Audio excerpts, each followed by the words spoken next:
ঢাকার Ashulia gas cylinder বিস্ফোরণে একই পরিবারের 4 শিশুসহ 11 জন দগ্ধ, 2 জনের অবস্থা আশঙ্কাজনক। বিশ্ব ইজতেমার তৃতীয় পর্বে লাখো মুসল্লির ঢল, চলছে কোরআন হাদিস থেকে বয়ান, নেওয়া হয়েছে কঠোর নিরাপত্তা। ফরিদপুরে বেপরোয়া বালু খেকোড়া, রাতের আধারে পদ্মা থেকে বালু উত্তোলন, চরম হুমকির মুখে শহর রক্ষা বাঁধ। আপনাদেরকে অনুরোধ করি যে আর দিন বালি কাটা হয় না স্যার, নাইলে বালি কাটলে আমরা অত্য এলাকার জমি আলাদা ফসলাদি কৃষক বাঁচবে না। পটুয়াখালীর চরমুমতাজ সেতুর সংযোগ সড়ক ও গাইড ওয়ালের ধস, নির্মাণ কাজকে দুষছেন এলাকাবাসী। খানাখন্দে মরণ ফাঁদ, শরীয়তপুর চাঁদপুর মহাসড়ক, ভূমি অধিগ্রহণ জটিলতায় শুরু হয়নি নির্মাণ কাজ, যাত্রী চালকদের দুর্ভোগ।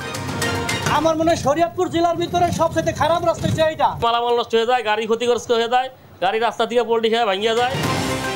আজ নতুন করে 3 ইসরায়েলি জিম্মির মুক্তি দেবে হামাস, বিনিময়ে রোববার ছাড়া পাবে 369 ফিলিস্তিনি। এবং চ্যাম্পিয়ন্স ট্রফির আগে আজ দুবাইয়ে অনুশীলন করবে টাইগাররা, একমাত্র প্রস্তুতি ম্যাচ 17 তারিখ।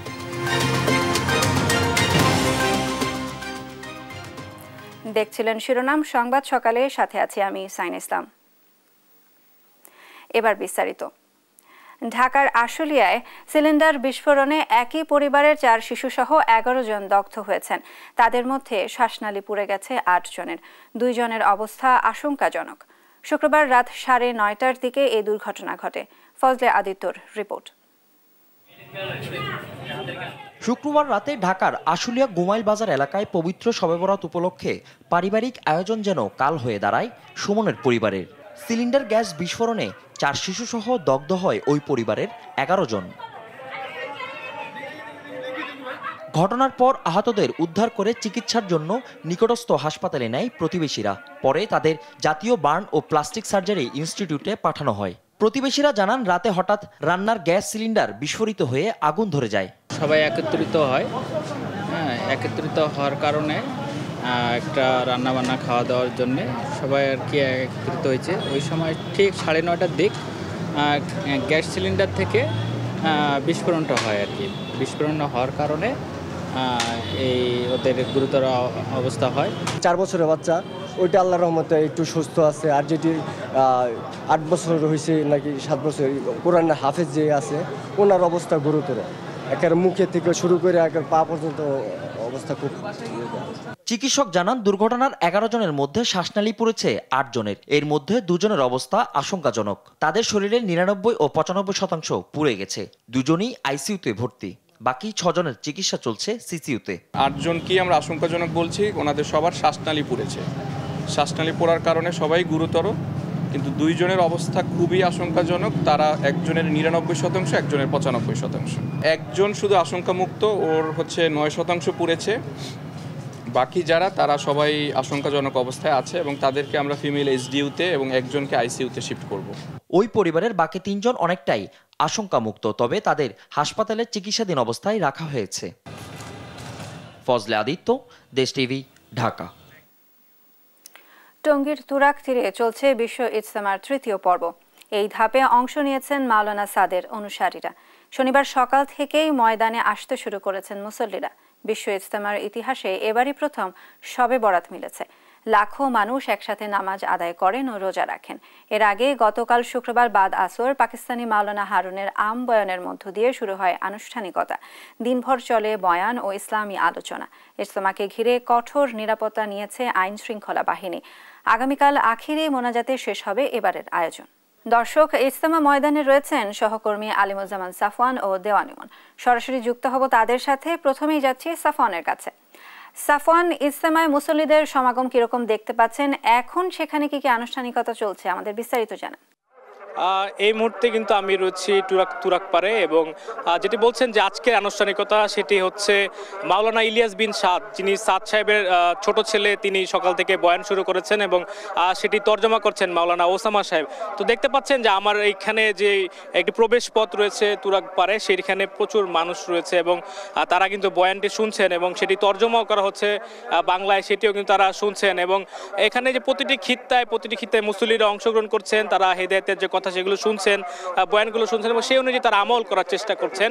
এর পাশাপাশি আজকে সকাল 9:30টার দিকে একটি হেদায়েতের বয়ান করার কথা রয়েছে এবং তারপর সকাল 10টায় যেখানে খিত্তায় যে তালিম সেটি হবে। সেখানে আসলে মুসলমানদের যে দ্বীনি শিক্ষা এবং ঈমান আমল সেগুলো নিয়ে আলোচনা করা হবে বলে আমরা জানতে পেরেছি এবং তারা কিভাবে তাদের জীবন ইসলামের পথে নিয়ে আসবে, আরো সুন্দর করে গড়ে তুলবেন সেই বিষয়ে তাদেরকে দীক্ষা দেওয়া হবে বলে আমরা জানতে পেরেছি। এবং এছাড়া আজকে বিকেলে একটি কর্মসূচি রয়েছে, সেটি হচ্ছে যৌতুকবিহীন বিয়ে, সেটি হওয়ার কথা রয়েছে আজকে বাদ আসর। এছাড়া যদি নিরাপত্তার কথা যদি বলতে চাই, যে সার্বিক যে নিরাপত্তা ব্যবস্থা সেটি নিশ্চিত করেছে গাজীপুর মেট্রোপলিটন পুলিশ। প্রায় 7,000-এর অধিক পুলিশ সদস্য এবং অন্যান্য আইন শৃঙ্খলা রক্ষাকারী বাহিনীর সদস্যরা এখানে নিরাপত্তা দায়িত্বে রয়েছে। এবং ইজতেমাকে কেন্দ্র করে সোশ্যাল মিডিয়াতে যে হামলার যে গুজবটি ছিল সেটি কিন্তু উড়িয়ে দিচ্ছেন না গাজীপুরের পুলিশ কমিশনার। তারা বলছেন যে সেই অনুযায়ী তারা কিন্তু সর্বোচ্চ যে ব্যবস্থা সেটি তারা নিচ্ছেন। এবং এবার ইজতেমা যেহেতু 2 পর্বে ভাগ করা হয়েছে, সেক্ষেত্রে মানুষের সংখ্যা কিন্তু খুব একটা বেশি নয়, কারণ অনেকেই এর আগের পর্বে অংশ নিয়েছেন এবং এই পর্বে অনেকে অংশ নিচ্ছেন। তো সব মিলে বলা চলে যে বেশ একটা স্বাচ্ছন্দ্যেই তাদের যেই কাজগুলো সেগুলো তারা করতে পারছেন। তো আমরা এই মুহূর্তে রয়েছি তুরাকপাড়ে, সেখান থেকে সর্বশেষ যেই খবর সেটি জানাচ্ছিলাম। তো ইজতেমার অন্য আরেকটি প্রান্তে রয়েছেন আমাদের সহকর্মী ইমন, তার কাছে যেতে চাই। তো ইমন, আপনি তো সেখানে রয়েছেন এবং সেখানে কি পরিস্থিতি বর্তমানে আমাদের জানাবেন? সাফওয়ান, আপনাকে ধন্যবাদ। আপনি যেমনটি জানেন যে আজকে কিন্তু ফজরের নামাজের পর থেকেই যে বয়ানটি শুরু হয়েছেন, এই বয়ানটি শুরু করেছেন মাওলানা ইলিয়াস বিন সাদ এবং সেই বয়ানটি কিন্তু এখনো পর্যন্ত চলছে। আপনি আমার পেছনের দৃশ্যটি যদি এখন দেখায় যে সারা দেশ থেকে যে সমস্ত ধর্মপ্রাণ মুসল্লিরা এখানে এসেছেন তারা কিন্তু এখন এখানে কিন্তু অবস্থান করছেন। এটি গতকালকে যে সংখ্যক ধর্মপ্রাণ মুসল্লিদের সংখ্যা ছিল, উপস্থিতি ছিল এই টঙ্গীর তুরাকপাড়ি ইজতেমা ময়দানে, সেই সংখ্যাটা কিন্তু আজকে কয়েক গুণে বেড়ে গেছে। এবং এই যেই বয়ানটি এখন চলছে, মাওলানা ইলিয়াস বিন সাদ যে বয়ানটি এখন পেশ করছেন সেটি কিন্তু বাংলায় তর্জমা করছেন ওসামা ইসলাম সাহেব। এবং আপনি দেখতে পাচ্ছেন যে এখানে কিন্তু হাজার হাজার মুসল্লিরা কিন্তু এখানে সমাগম হয়েছে এবং ধনী দরিদ্র সাদা কালোর বৈষম্যের দেয়ালকে দূর করে সবাই কিন্তু সামিল হয়েছেন এক কাতারে। আপনি সেই দৃশ্যটি কিন্তু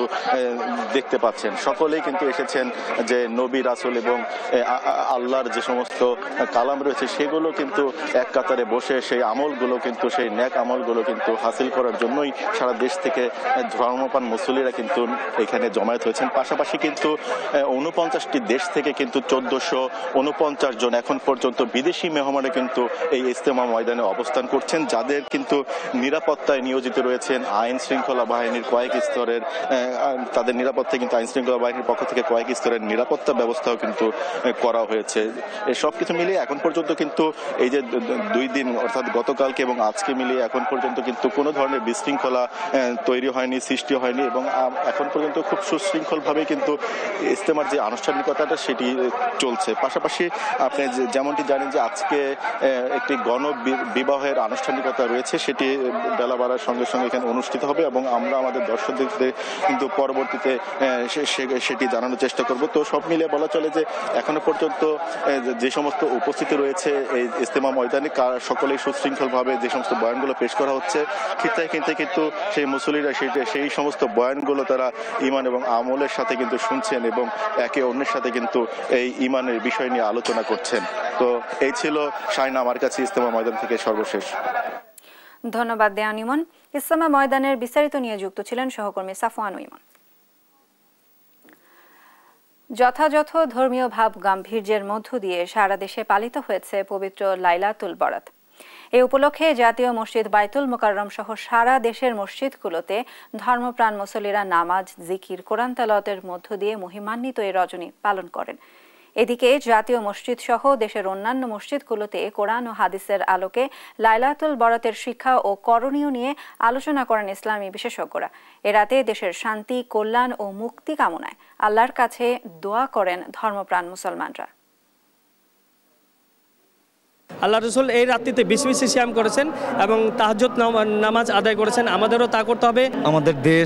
আমাদের দেশের সকল মানুষ যারা আছি আমরা, আমাদের দেশটাকে আল্লাহ ভালো রাখুক, আমরা যাতে শান্তিতে চলতে পারি, আল্লাহ যাতে আমাদের উপরে রহমত দান করে। নিয়মিত নামাজ পড়তে ভালো লাগে, সেজন্য নামাজ পড়তে এসেছি। এই রাত্রে আল্লাহ সুবহানাহু ওয়া তাআলা সবাইকে মাফ করে দেয়, বিশেষ করে কবরবাসীকে সবার আগে মাফ করে দেয়। বাংলাদেশি নাগরিকদের জন্য ভিসা নিষেধাজ্ঞা প্রত্যাহার এবং বেশি কর্মী নিয়োগের জন্য সংযুক্ত আরব আমিরাত প্রতি আহ্বান জানান অন্তর্বর্তী সরকারের প্রধান উপদেষ্টা অধ্যাপক মোহাম্মদ ইউনূস। দুবাইয়ে ওয়ার্ল্ড গভর্নমেন্টস সামিটে সংযুক্ত আরব আমিরাতের একাধিক মন্ত্রীর সঙ্গে বৈঠক করেন তিনি। পারস্পরিক স্বার্থ সংশ্লিষ্ট বিভিন্ন বিষয়, বাণিজ্য ও ব্যবসার সম্প্রসারণ, চট্টগ্রাম বন্দরের আমিরাতি বিনিয়োগ পরিকল্পনা এবং ক্রীড়া ও শিক্ষা খাতে দ্বিপাক্ষিক সম্পর্ক জোরদার করার উদ্যোগ নিয়ে আলোচনা হয় এই বৈঠকে। একই সঙ্গে আমিরাতি কোম্পানিগুলোর কারখানা বাংলাদেশে স্থানান্তরের আমন্ত্রণ জানান প্রধান উপদেষ্টা। তিনি আমিরাতের বাণিজ্য মন্ত্রীকে বলেন, দেশের কোম্পানিগুলো বাংলাদেশকে একটি হালাল পণ্য উৎপাদন কেন্দ্র হিসেবে গড়ে তুলতে পারে, যেখানে স্বল্প ব্যয়ে শ্রম সুবিধা পাওয়া যাবে।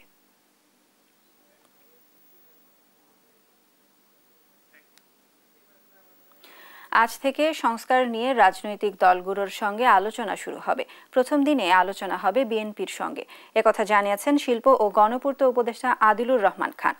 শুক্রবার স্বৈরাচার প্রতিরোধ দিবস উপলক্ষে রাজধানীর শিক্ষা চত্বরে এক অনুষ্ঠানে তিনি জানান, বাংলাদেশে ফ্যাসিবাদ যেন আর মাথাচাড়া দিয়ে উঠতে না পারে সে বিষয়ে ব্যবস্থা নিচ্ছে সরকার। অনুষ্ঠানে অংশ নিয়ে ৯০-এর গণঅভ্যুত্থানের অন্যতম নেতা আমানুল্লাহ আমান বলেন, ৯০ এবং ২৪-এর স্বৈরাচার পতনের আন্দোলন একই সূত্রে গাঁথা।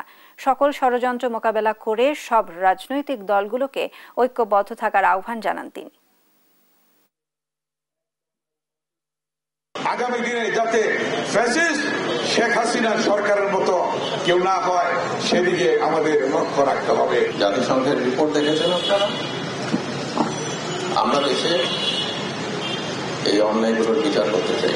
আগামীকাল থেকে যে সংস্কার নিয়ে আলোচনা শুরু হবে রাজনৈতিক দলগুলোর সঙ্গে, এই সংস্কারের আলোচনা দেশে একটা গণতান্ত্রিক ব্যবস্থা প্রতিষ্ঠার জন্য এগিয়ে নিয়ে যাবে দেশকে।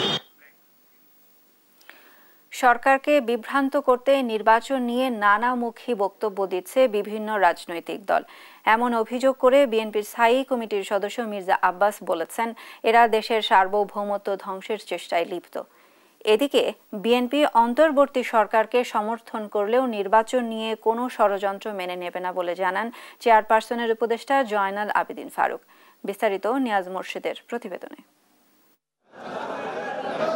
আগামী নির্বাচনকে অবাধ, সুষ্ঠু ও গ্রহণযোগ্য করতে ভারত, আমেরিকা সহ সব উন্নয়ন সহযোগী রাষ্ট্রগুলোর সহযোগিতা চায় বিএনপি। এ কথা জানিয়েছেন দলটির ভাইস চেয়ারম্যান আহমেদ আজম খান। এদিকে অন্তর্বর্তী সরকারকে সমর্থন করলেও নির্বাচন নিয়ে কোনো ষড়যন্ত্র করলে বিএনপি তা মেনে নেবে না বলে মন্তব্য করেন দলের চেয়ারপারসনের উপদেষ্টা জয়নাল আবেদিন ফারুক। সকালে আলাদা আলাদা অনুষ্ঠানে যোগ দিয়ে এসব মন্তব্য করেন এই দুই নেতা। ভারত, আমেরিকা, চায়না, রাশিয়া সকল বৃহৎ রাষ্ট্রগুলোকেই আমরা আমাদের উন্নয়ন অংশীদার মনে করি। এই সরকারকে সমর্থন দিলেও নির্বাচন নিয়ে কোনো চক্রান্ত হলে আমরা মাথা নত আল্লাহ ছাড়া কারো কাছে করব। এদিকে সকালে কেন্দ্রীয় কার্যালয়ে বিএনপির স্থায়ী কমিটির সদস্য মির্জা আব্বাস অভিযোগ করেন, সরকারকে বিভ্রান্ত করতে নির্বাচন নিয়ে নানামুখী বক্তব্য দিচ্ছে বিভিন্ন রাজনৈতিক দল। এরা দেশের সার্বভৌমত্ব ধ্বংসের চেষ্টায় মেতেছে বলে মন্তব্য তার। নির্বাচন নিয়ে কোনো টাল ভাঙা করবেন না। আমি সরকারকে বলছি না, আমি বলছি এই সরকারকে বিভ্রান্ত করার জন্য বিভিন্ন রাজনৈতিক দল বিভিন্নভাবে নির্বাচন নিয়ে বিভিন্ন কথা বলছেন, এই সরকারকে অস্বস্তির অবস্থা ফেলে দিচ্ছেন। আমরা এই সরকারকে বলতে চাই, আপনারা ডিসেম্বরের ঘোষণা দিয়েছেন, ডিসেম্বরে নির্বাচন দিন, আমরা সকল সময় নির্বাচনের জন্য প্রস্তুত। বিকেলে নয়াপল্টনে বিএনপির সিনিয়র যুগ্ম মহাসচিব রুহুল কবির রিজভী বলেন, জাতীয় সরকার নির্বাচন আর স্থানীয় সরকার নিয়ে বিতর্ক তৈরি করলে তা বিরাজনীতিকরণ করা হবে। রাজনৈতিক বিকশিত শক্তির মধ্যে দিয়ে যত নির্বাচন আছে সেই নির্বাচন হবে, এটাও তো একটা ডিপলিটিসাইজেশন, এটাও তো বিরাজনীতিকরণ। এই বিতর্কটা নিয়ে এসে স্থানীয় সরকার আগে না পার্লামেন্ট আগে, গণতন্ত্র যেন বারবার হোঁচট না খায় সেজন্য প্রয়োজনীয় সংস্কার শেষে দ্রুত নির্বাচন দিতে আহ্বান জানান রিজভী। নিয়াজ মোর্শেদ, দেশ টিভি, ঢাকা। এদিকে যেন তেন মার্কা নির্বাচন এ জাতি দেখতে চায় না বলে মন্তব্য করেছেন জামায়াতে ইসলামীর আমির ডাক্তার শফিকুর রহমান। বলেন, যে নির্বাচনে পেশি শক্তি আর কালো টাকার খেলা চলবে না, এমন সুষ্ঠু নির্বাচন হতে হবে। শুক্রবার বিকেলে নরসিংদীর ষাটিরপাড়া কালীকুমার ইনস্টিটিউট মাঠে জেলা জামায়াতের জনসভায় তিনি একথা বলেন। জামায়াতে আমির বলেন, অধিকার প্রতিষ্ঠার জন্য ভোটার তালিকা সংশোধন করতে হবে, যারা ভুয়া ভোটার তাদেরকে বাদ দিতে হবে। এ সময় জুলাই আন্দোলনে প্রবাসীদের অবদানের কথা তুলে ধরে তাদের ভোটাধিকার নিশ্চিতেরও আহ্বান জানান তিনি। অবশ্যই নির্বাচন হতে হবে বাংলাদেশ, কিন্তু যেন তেন মার্কা নির্বাচন এই জাতি চায় না। নির্বাচনের মতো নির্বাচন চায়, সুষ্ঠু নির্বাচন চায়, যেই নির্বাচনে পেশি শক্তি আর কালো টাকার খেলা চলবে না, এমন একটা নির্বাচন আমরা চাই। সুন্দরবনকে ধ্বংস করে বিগত সরকারের নেওয়া সব প্রকল্প অবিলম্বে বন্ধের দাবি জানিয়েছেন বাংলাদেশ পরিবেশ আন্দোলন বাপা। শুক্রবার জাতীয় জাদুঘরের সামনে সুন্দরবন দিবস উপলক্ষে এক নাগরিক সমাবেশে এই দাবি তোলেন সংগঠনটির নেতারা। বলেন, সুন্দরবন শুধু বাংলাদেশের নয়, বিশ্ববাসীর সম্পদ। এটিকে ধ্বংস করা হলে একদিকে যেমন জীববৈচিত্র্য ধ্বংস হবে, অন্যদিকে পরিবেশ বিপর্যয় ঘটবে। তাই অবিলম্বে সুন্দরবন ও আশপাশের সরকারি ও বেসরকারি সব প্রকল্প স্থাপনা, নির্মাণ বন্ধ ও অপসারণের দাবি জানান তারা।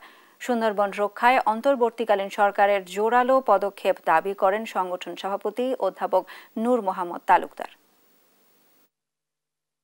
যারা ওখানে রিসোর্ট করতেছেন, যারা ওই সব জায়গায় কয়লা ভিত্তিক বিদ্যুৎ উৎপাদন করতেছেন, যারা সেখানে অন্যান্য শিল্প কারখানা করতেছেন, তাদেরকে অন্তত বন্ধ করুন। আজকের বন যদি সুন্দরবন ধ্বংস হয়, তাইলে যে ক্ষতিটা হবে সেটা আপনি না, শুধু আপনার আগামী প্রজন্ম যারা, তারাও কিন্তু ভোগ করবে।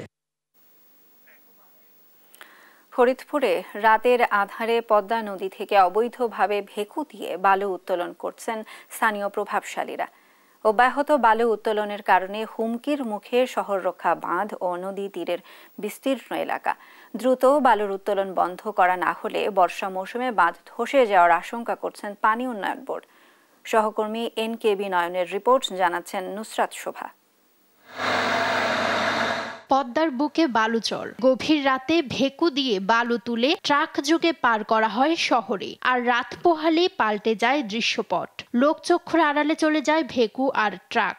এভাবেই ফরিদপুর সদর উপজেলার ডিক্রিটচর ইউনিয়নের 1.5 কিলোমিটার জুড়ে বিভিন্ন পয়েন্টে বালু উত্তোলন করছে একটি চক্র। এতে হুমকির মুখে পড়েছে 165 কোটি টাকা ব্যয়ে নির্মিত শহর রক্ষা বাঁধ ও নদী তীরের বসতবাড়ি। এরই মধ্যে ভাঙনে বিলীন হয়েছে অনেকের জায়গা। আল্লাহর তরফ থেকে আপনাদেরকে অনুরোধ করি যে আর দিন বালি কাটা হয় না স্যার, নাইলে বালি কাটলে আমরা অত্য এলাকার জমি আলাদা ফসলাদি কৃষক বাঁচবে না। সরকার তো আমাকে রক্ষা করার জন্য বার্তা দিছে, এখন যদি বালি কাটে পদ্মা তো এগিয়ে আসলে বরং আমরা আরো ক্ষতির ভেতরে পড়ে যাওয়ার সম্ভব থাকবে। পানি উন্নয়ন বোর্ড বলছে, এখনই বালু উত্তোলন বন্ধ করা না গেলে বর্ষা মৌসুমে ধসে যাবে শহর রক্ষা বাঁধ। এটাকে যদি আমরা এখন টিকায় না রাখতে পারি, আমাদের অদূর ভবিষ্যতে ফ্লাড এমবেকমেন্টটা ক্ষতিগ্রস্ত হবে। এর ফলে হচ্ছে একসময় ফরিদপুর শহরটা প্লাবিত হওয়ার সম্ভাবনা রয়েছে। বালু উত্তোলন বন্ধে সবার সহযোগিতা চেয়ে সর্বাত্মক ব্যবস্থা নেওয়ার কথা জানান জেলা প্রশাসক ও পুলিশ সুপার। আজকে থেকে আমরা সবাই মিলে সিদ্ধান্ত নিয়েছি, এই এলাকাতে বালু মাটি কাটা এই ধরনের কোনো কর্মকাণ্ড আজকে থেকে আর চলবে না। শহর রক্ষা যে বাঁধ, সেই বাঁধের পাশে থেকেই অবৈধভাবে মাটি কেটে নিয়ে যাওয়া হচ্ছে। আমরা দেখি কারা কাটছে, সেটা তাদেরকে আইডেন্টিফাই করে আমরা এর বিরুদ্ধে আইনগত ব্যবস্থা নেব। পদ্মাপাড়ের সাধারণ মানুষকে স্বস্তি দিতে বালু খেকোদের দ্রুত উৎখাতের দাবি সংশ্লিষ্টদের। নিউজ ডেস্ক, দেশ টিভি। পটুয়াখালীর রাঙ্গাবালী উপজেলার চরমন্তাজ ইউনিয়নের সেতু সংযোগ সড়ক ও গাইডওয়াল ধসে পড়ছে। স্থানীয়দের দাবি, নিম্নমানের কাজের কারণেই এ পরিস্থিতি। ফাটল গাইডওয়াল দ্রুত মেরামতের দাবি জানিয়েছেন এলাকাবাসী। সহকর্মী সাইদ ইব্রাহিমের পাঠানো তথ্যচিত্রে অঙ্কন চৌধুরীর রিপোর্ট। পটুয়াখালীর রাঙ্গাবলীতে ইউনিয়ন উপজেলার সংযোগ সড়কের আওতায় চরমন্তাজ ইউপির সাবেক চেয়ারম্যান এম.এ. মতিনের বাড়ির কাছে 66 মিটার সেতু ও 350 মিটার সংযোগ সড়ক নির্মাণ করা হয়। ব্যয় হয় 6 কোটি টাকা। তবে 1 বছরের মধ্যে গাইডওয়াল ও সংযোগ সড়কে ফাটল দেখা দেয়, যা চলাচলের জন্য ঝুঁকিপূর্ণ হয়ে উঠেছে। স্থানীয়দের অভিযোগ, নিম্নমানের কাজের কারণেই এমন পরিস্থিতি। এটা কোনো ব্রিজের মধ্যে পড়ে না, কাজ করে গেছে সব 2 নম্বরই কাজ দিয়ে করে গেছে। এই যে পাশে গাড়ি চলতেছে, এর লগে পিছনে ঠেকানা দেওয়া লাগতো, এই ঠেকনাটা পর্যন্ত তারা দেয় নাই। কাজটা ভালো মতো করে না, এই জন্য মানে কাজটা এইভাবে ধৈর্য পড়ে গেছে। এমনকি এটা কিছুদিনের মধ্যে মনে হয় যে আমরা যে ব্রিজ উঠবো এর ধরনের কোনো সুযোগ মনে আমাদের থাকবে না। ব্রিজটার আবার কাজটা সুন্দর করে রাস্তার কাজটা হোক, যদি এইরকম ছায়া পড়ে তাহলে সংযোগ বিচ্ছিন্ন হয়ে যাবে আমাদের চলাচলের। এলাকাবাসী জানান গাইডওয়াল জুড়ে ফাটল স্পষ্ট, ফলে পিলারগুলো নড়বড়ে হয়ে গেছে। এতে পথচারী ও বাসিন্দাদের মধ্যে আতঙ্ক বিরাজ করছে। তারা দ্রুত সংস্কারের দাবি জানিয়েছেন। ঠিকাদারের সঙ্গে কথা হয়েছে, দ্রুত সংস্কার কাজ শুরু হবে বলে জানান এই কর্মকর্তা। ঠিকাদারের সাথে যোগাযোগ করা হয়েছে, উনি কাজটা বাস্তবায়ন করবেন, উনি আমাকে আশ্বাস দিয়েছেন। যে কোনো সময় গাইডওয়াল ধসে গিয়ে সেতুর চরম ঝুঁকিতে পড়তে পারে, তাই দ্রুত সংস্কারের দাবি জানিয়েছেন স্থানীয়রা। অঙ্কন চৌধুরী, দেশ টিভি। ভূমি অধিগ্রহণ জটিলতায় 5 বছরের শুরু হয়নি শরীয়তপুর চাঁদপুরের 29 কিলোমিটার আঞ্চলিক মহাসড়কের নির্মাণ কাজ। বাতিল হয়েছে একের পর এক দরপত্র। এদিকে দীর্ঘদিন সংস্কারের ছোঁয়া না লাগায় সড়কটি তৈরি হয়েছে মরণ ফাঁদে। শরীয়তপুর প্রতিনিধি সাইফুল ইসলাম আকাশের পাঠানো তথ্য ও ছবিতে জানাচ্ছেন আব্দুল্লাহ আল মারুফ। 2019 সালে 29 কিলোমিটার দৈর্ঘ্যের শরীয়তপুর চাঁদপুর মহাসড়কটি সম্প্রসারণ, মজবুতকরণ, সারফেসিং ও ব্রিজ কালভার্ট নির্মাণ সহ 4 লেনে উন্নীতকরণের জন্য প্রকল্প হাতে নেয় সড়ক পরিবহন ও সেতু মন্ত্রণালয়। তবে কয়েকটি এলাকায় এখনো হয়নি জমি অধিগ্রহণ। এতে কয়েক দফা বাতিল করতে হয়েছে টেন্ডার, বেড়েছে প্রকল্প ব্যয়। অন্যদিকে 5 বছরের বেশি মেরামত না হওয়ায় সড়ক বেহাল, ভোগান্তিতে পড়তে হচ্ছে যাত্রী আর চালকদের। আমার মনে হয় শরীয়তপুর জেলার ভিতরে সবচেয়ে খারাপ রাস্তা হচ্ছে এইটা। বুড়িহাট থেকে মনোরা পর্যন্ত রাস্তাটা এতটাই খারাপ যে ছোট যানবাহন আমরা যাতায়াত করতেই পারি না। এই রাস্তাটা করে আমাদের মালামাল নষ্ট হয়ে যায়, গাড়ি ক্ষতিগ্রস্ত হয়ে যায়, গাড়ি রাস্তা থেকে পোল্টি খেয়ে ভাঙিয়ে যায়। এদিকে অধিগ্রহণের টাকা 5 বছরেও বুঝে পায়নি বলে জানান জমির মালিকরা। 28 নং এলে কেসের অধিগ্রহণের টাকা আমরা এখনো পাই নাই। আমরা দ্রুত টাকা পাওয়ার আশাবাদী এবং কি এই রাস্তার কাজও চলমান থাকুক, এটাও আমরা চাই। 21 সাল থেকে শুরু করে এই পর্যন্ত রাস্তার তো কোনো কাজই করে নাই, অবকাঠামোর কোনো কাজকর্ম করে, বরং আমাদেরকে টাকা পয়সাও দেয়। কাজে ধীরগতির কথা স্বীকার করে প্রশাসন বলছে সব জটিলতা অচিরেই নিরসন হবে। ভূমি অধিগ্রহণ খুবই কম হয়, 2 বছরের কাজ কিছুই প্রায় করতে না পারায় কন্ট্রাক্ট বাতিল করে আবার রিটেন্ডার করা হয়েছিল। বর্তমানে রিটেন্ডার প্রক্রিয়াতে আছে, আমরা সর্বশেষবার রিটেন্ডার করেছি। কর্তৃপক্ষকে আমরা সেই বিষয়টি অনুরোধ করব যেন এই জনস্বার্থ সংশ্লিষ্ট বিষয়টি তারা সর্বোচ্চ গুরুত্ব দিয়ে দেখেন এবং আমরা একইভাবে আমরা সর্বোচ্চ গুরুত্ব দিয়ে এই কাজটি আমরা করব। 4টি প্যাকেজে প্রকল্পটির ব্যয় ধরা হয়েছে 868 কোটি টাকা। নিউজ ডেস্ক, দেশ টিভি। ফরিদপুরে নিয়ন্ত্রণ হারিয়ে বরযাত্রীবাহী বাস উল্টে নিহত হয়েছে 1 জন, আহত হয়েছেন অন্তত 32 জন। শুক্রবার রাত 10টার দিকে ঢাকা বরিশাল মহাসড়কের ফরিদপুরের নগরকান্দা উপজেলার ভকুলদিয়া এলাকায় এই দুর্ঘটনা ঘটে। স্থানীয়রা জানায় বরযাত্রীবাহী বাসটি ভকুলদিয়া বাস স্ট্যান্ড এলাকায় এলে নিয়ন্ত্রণ হারিয়ে খাদে পড়ে উল্টে যায়। আহতদের হাসপাতালে নেয়ার পর মুক্তিরানী দাস নামের এক নারী নিহত হন। নিহত মুক্তিরানী দাস রাজবাড়ী সদরের বিনোদপুর গ্রামের দিলু কুমার দাসের স্ত্রী।